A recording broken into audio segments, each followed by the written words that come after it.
If sec theta plus cos theta divided by sec theta minus cos theta equals to 5/3 হয়, then find the value of cos theta। তার মানে কি?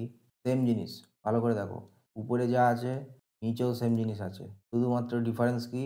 উপরে plus আর নিচে minus. যখনই এরকম কেস থাকবে আর এর একটা ভ্যালু দেওয়া থাকবে, এই ট্রিকটা লাগাবে। কি করবে?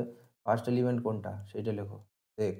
সেকেন্ড এলিমেন্ট হচ্ছে cos theta, এটা লিখলে এটা সমান সমান এখানে কত ছিল? 5/3। উপরে যোগ করবে আর নিচে বিয়োগ করবে।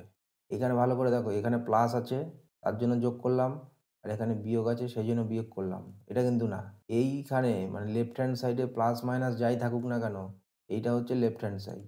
লেফট হ্যান্ড সাইডে প্লাস মাইনাস উপর নিচ যেখানে খুশি যা খুশি থাকুক, আমাদের রাইট হ্যান্ড সাইডে অলওয়েজ উপরে প্লাস হবে আর অলওয়েজ নিচে মাইনাস হবে। তাহলে এখান থেকে আমরা কি পাচ্ছি? 8/2।